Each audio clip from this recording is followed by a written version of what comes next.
Why are the lights on? Thought it was international break. We're not getting a week off. Of course not. Fantasy football never sleeps and neither do we. We know how important it is to win your fantasy league, so in this video we've got the good, the bad and the ugly of the first month of the season. And some pretty revealing stats too. Which of the new boys have settled in well, who should you gamble on after deadline day, and who's been the biggest letdown of the season so far? Martial. Straight in with the goal scorers. 3 wins from 3 and Calvert-Lewin on flames suggests that Everton have actually had a good transfer window. I mean, it is at the 15th time of asking, right? The Everton man has 9 goals in all competitions, and if you do play our Dream Team game, which includes cup competitions, you'll see that he's 9 points clear of Harry Kane and a further 29 points clear of Son in the overall points charts. Nobody can argue with Martin Tyler's pandemic quote either, as much as it is annoying. 10 of the top goal scorers have all scored penalties this season. I can't wait for him to say, "And there's a party at the Emirates" next. The surprise package has to be Patrick Bamford. He was at times ridiculed in the Championship for his lack of goals, but 3 goals and 2 assists in his first 4 games is an unreal return. It's still hard to see him keeping out Rodrigo long term though, who started once again for Spain during the week. Harry Kane is 3 clear at the top of the assist charts. He's got 4 more assists than he did in the entirety of the 19-20 season, after just 4 games. Harry Kane has assisted Son 4 times in total, which is 2 more than any other partnership in the league. They're the best partnership London has seen since Ricky and Bianca hit it off on Albert Square. Ricky! If you are going with 2 players from one club though, they're your men. And Jose is likely to introduce Bale into that front 3 after the international break too, making it one of the deadliest trios in world football. Is it the best in the league? Let us know in the comments below. It's worth knowing that Bale only played more than 2 games consecutively twice last season, although one of those did include a brace away to Villarreal. Shout out to the boy Tariq Lamptey, who provided an assist in each of the first 3 games and appears to be thriving in that right wing-back role. Don't let anyone convince you otherwise. Brighton are a good side and have really winnable games coming up too, which includes playing West Brom really easy and Burnley at home. But who knows what's classed as winnable these days given what we've seen so far. The Premier League is drunk at the moment. Sort yourself out. Now we've seen who's at the top of the charts, let's see who's not contributed at all. Drop us a comment below if you've been unlucky enough to have picked one of these lads. Unlucky or just stupid.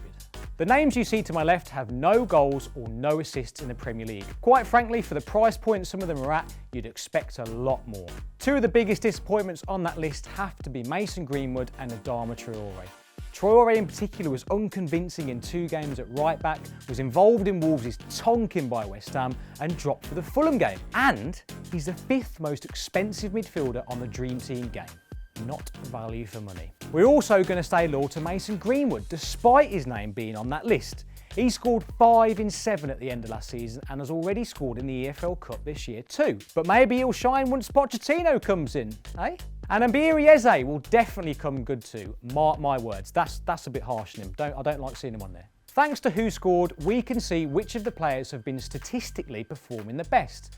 We will of course show you who's at the bottom shortly too. There's no real surprises on that list. Jack Grealish is deservedly top, if not just for nutmegging Virgil van Dijk. Dean Smith has brought in quality in Barkley and Watkins around him, and suddenly, not leaving the Midlands doesn't look like the worst idea. There are 3 Villa players inside the top 10, the same as Everton. Both teams are unbeaten and we'd suggest riding their waves while they last. Now the bit you really want to see. Who's at the bottom? 3 Man United players make up the bottom 10. And Anthony Martial wasn't far behind either in 11th. It's no surprise that all the players at the bottom are either goalkeepers or defenders, given the amount of goals that we've been seeing going in. Packing out your strike force and midfield could be the best way forward until this all settles down. Is that list right, by the way? 4 players have actually been worse than Harry Maguire. How?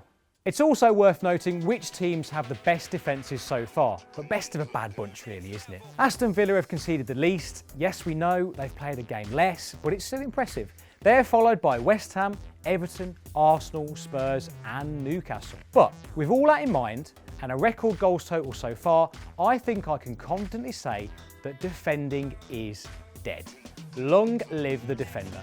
Although, does that only apply to centre-backs though? Well, we think there's a strong case to be made for packing out your sides with fullbacks from here on in. Take crossing for instance. 5 of the top 10 players with the most crosses are fullbacks. Trent, Robertson and Digne are all notorious defensive points machines, but this stat should give those willing to invest in the back line a bit more confidence. Now, we know loads of crosses doesn't always reflect in big points, but it's a good indicator to show who are the lads consistently giving themselves opportunities to assist. Corners. Again, everyone loves picking a corner taker because they get more opportunities to assist. Eh? Pure and simple. You'll notice Andy Robertson has taken 9 more than Trent. At a similar price point, it's definitely something to factor in if you're stuck on which one of those to pick. Other names to note are Heung-min Son and James Rodriguez. Both have been getting on the score sheet this season, but it's good to know they're giving themselves plenty of opportunity to assist as well.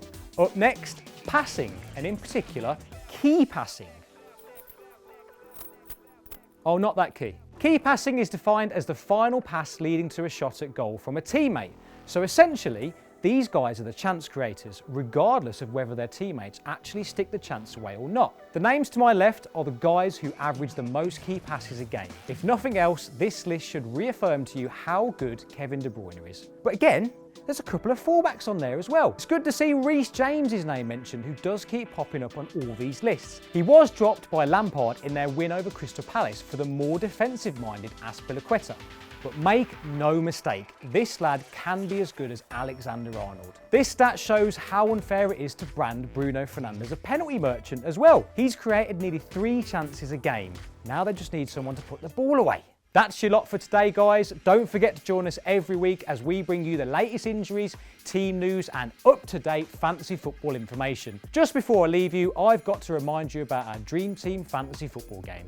We've got a new and exciting subscription service for you this year called Dream Team Coach. For a one-off fee, you'll get projected scores, fixture difficulty, projected score changes, and loads more if you're looking for that extra detail when picking your team. I'm not just talking here, this is a very, very good app. It's available really easily in the app, and there's a link in the description below. Let us know what you thought of the show in the comments below. Tell all your mates about us. Come on, get everyone involved. We're working hard every week to give you the most informative video on the internet for fantasy football. And let us know what your teams are going to look like after the international break. Are you getting any of the deadline day boys in? How's your season going so far? I hope it's going well. Okay, I'm off. I hope you enjoyed it, and I'll see you again next week.